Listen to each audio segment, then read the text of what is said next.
I think this is a very brave choice, of song for the film. কিন্তু এই গানটা না মানে ছবিতে বিরাট একটা কন্ট্রিবিউশন এই গানের, just the way Iman has sung it, just the effect of it. So আমি তো আমার ভীষণ উৎসাহ এই গানটা নিয়ে, and I know that the audience is going to like it and give it a lot of love. এই বাংলা ছবিতে হ্যাঁ।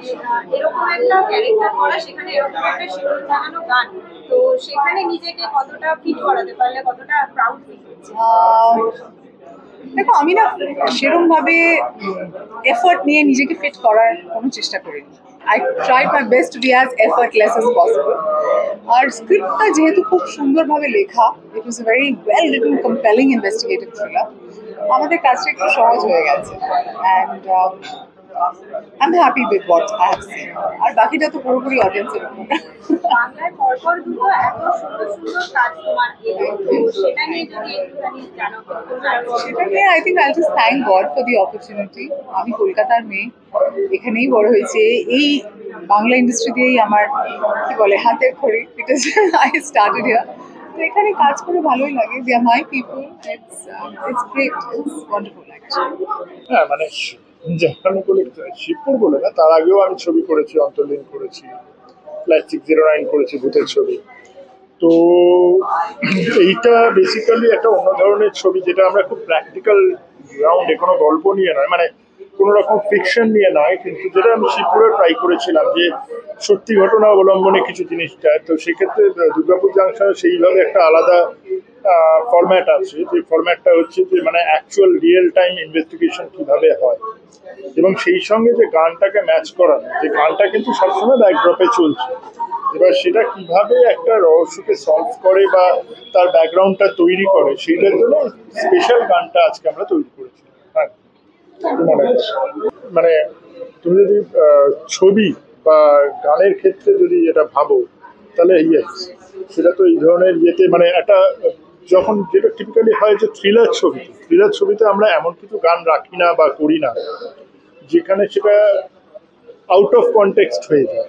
যেমন একটা থ্রিলার ছবিতে আমি যদি হঠাৎ দেখে একজন প্রেম করছে এবং সেখানে গান বাজনা চলছে, সেখানে একটা অদ্ভুত লাগে যে জিনিসটা কেন, কিন্তু সেই ছবির আঙ্গিকের সঙ্গে মিশিয়ে দেওয়ার যে ব্যাপারটা, তো সেটা খুব ইম্পর্ট্যান্ট এবং চিন্তা ভাবনা করে করতে হয়। এরকমই একটা গান সেটা, এবং সেটা ইমনেরই একটা মানে ভয়েসটা সেখানে এতটা অ্যাপ্ট হয়ে গেছে এইখানে।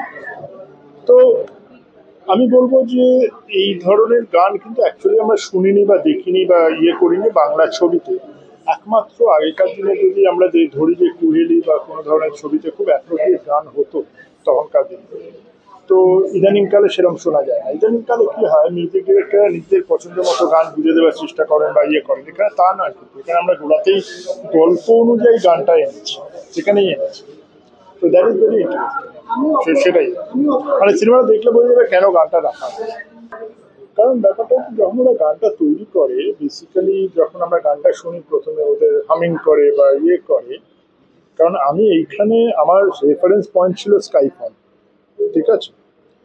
এবার ওই স্কাইফল গানটা যদি আপনারা শোনেন, তাহলে সেই বেস, সেই ব্যাপ্তিটা, মানে একটা বিশাল ব্যাপ্তি, মানে সিনেমাটা শেষ হচ্ছে ওখানে, মানে এন্ড স্ক্রল উঠছে, ওই ব্যাপ্তিটা আমার দরকার ছিল, ডেপথ দরকার ছিল। ওই ডেপথটা কিন্তু একটা হাই স্কিলের রবীন্দ্রসঙ্গীত গাওয়া একজন আর্টিস্টই দিতে পারে।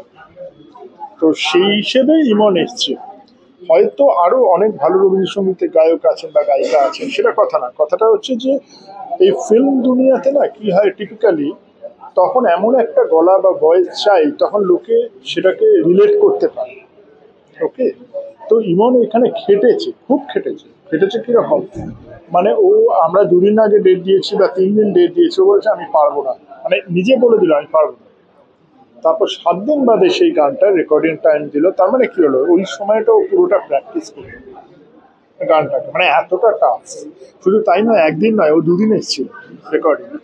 মানে কিছু জায়গায় একটু গন্ডগোল হলো, না আমি আবার করবো ওই জায়গাটা আবার করবো, সেই হিসেবে না মানে মানুষ একটা পারফেকশনের জায়গায় পৌঁছে।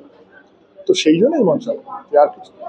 হ্যাঁ, প্রথমে এটাই বলবো যে খুব এক্সাইটেড, যে আমরা চাই যে আমরা যে জিনিসটা রিপ্রেজেন্ট করছি বা যে গানটা আমরা নিয়ে যাচ্ছি, মানুষ যাতে সেটাকে ভালোবাসে। আর এর থেকে ভালো কি হতে পারে যে when we are creating something, যেটা আমরা চেষ্টা করেছি যে খুব ভালোভাবে একটা জিনিস মানুষকে দেওয়ার, সেই জিনিসটা একটা মানুষ অ্যাপ্রিসিয়েট করে, ভালোবাসে বা ফিডব্যাক দেয়, সেই অনুযায়ী কিন্তু কিপ ওয়ার্কিং হার্ড। তো অবভিয়াসলি খুব এক্সাইটেড যে এরকম একটা গানকে এরকম ভাবে সেলিব্রেট করা। তো দাদা এরকম একটা অন্য রকমের গান যার সেটা ইমনদিই করেছে, তো এই যে জার্নিটা টোটাল তোমরা যে মধ্যে কি তোমরা জানো যে কি রকম প্রসেসটার মধ্যে দিয়ে আছে সেটা যদি বলে একটু প্রসেসটা ইজ যেটা আমরা বলছিলাম, প্রসেসটা ইজ ভেরি ইন্টারেস্টিং। গান বানানো শুরু করাটা মানে হ্যাপেন্স, যে আমরা তিনজন মিলে বানালাম, ডিরেক্টর শুনলেন, শুনে অ্যাপ্রুভ করলেন, এটা একটা অধ্যায় for a song. Then comes the singer, because ইমনদি যে আমাদের ইমনদি গাইবে উই অলওয়েজ ওয়ান্টেড, বাট গাইবেই কি, গানটাকে কতটা ভালো হয়েছে তুমি গাইবেন বা আমরা কি সেটাকে পুল অফ করতে পেরেছি, এইটা একটা কোয়েশ্চেন সবসময় থাকে for a singer to sing the song. তো সেই ক্ষেত্রে দাঁড়িয়ে উই আর ভেরি লাকি, যেটা বারবার তিনটা বলছে বা সৌম্য বলেছে যে উই আর ভেরি লাকি যে আমাদেরকে কোনো অপশন দিয়ে বানাতে হয়নি ফর দ্য হোল অ্যালবাম। আমি বলছি ইমনদির গান বলে বলছিলাম, রূপন্দার গান, ইমনদির গান বা বাকি জমিরও আছে, দুটো গান আছে এখন। তো এই ক্ষেত্রে আমাদের কোনো অপশন দিয়ে বানাতে হয়নি, we are very lucky. Everybody was very supportive, মানে ফ্রম দ্য ডে গো। আজকে ডিরেক্টর বলুন, singers, all our musicians, they were very supportive যে আমরা এটা করতে চাইছি, and they just backed us up in every format. তো এই ক্ষেত্রে দাঁড়িয়ে মানে এইটাই আমাদের কাছে সবচেয়ে বড় রিওয়ার্ড, যে আমরা যেটা ভেবেছি বা যেটাকে আমরা মানে ভালো না একটা দেখা একটু আগে থেকে গানটা কিভাবে হতে পারে বা সেটাকে অ্যাটলিস্ট সবাই সাপোর্ট করেছে, এবং আজকে যখন গানটা রিলিজ হচ্ছে তখন এভরিবডি সেলিব্রেটিং। সো এর থেকে আনন্দের বা এর থেকে বড় কিছু হয় না। আর দ্বিতীয়ত যেটা সৌম্য বলেছে, মানুষের কাছে গানটা যাক, মানুষ বলুক, আমাদের কাজ করা, আমরা যাই বলি যাই বলি না কেন, অত কিছুই প্রসেস বলে নি না কেন, একটা মানুষের ভালো লাগতে হবে। তো মানুষের ভালো লাগে, ওর থেকে বড় পাওয়া তো কিছু হয় না। তো মানুষ বলুন, আমরা definitely we are এমিং to the same, we are working hard, we will work hard, but for that also আমরা জানতে চাই যে মানুষের খারাপ লেগেছে না ভালো লেগেছে। আজকে ভালো কাজ করার জন্য তো আমাদের জানতে হবে যে আমরা মানে পরীক্ষায় পাশ করেছি না ফেল করেছি। তো আমরা মানে যদি খারাপ লেগে থাকে বলুন, কোনো অসুবিধা নেই, ভালো লেগে থাকলেও বলুন, কোনো অসুবিধা নেই। জানাটা খুব জরুরি, যাতে পরের কাজটা ভালো হয়। মানে পরের কাজের জন্য যাতে আমরা অ্যাটলিস্ট 1% এক্সট্রা আপনাদেরকে দিতে পারি। That's what we are looking. বিনোদন জগতের সব খবরাখবর সবার আগে পেতে সাবস্ক্রাইব করুন বিনোদন চিত্র ইউটিউব চ্যানেল আর পাশে থাকা বেল বাটনটি ক্লিক করতে ভুলবেন না।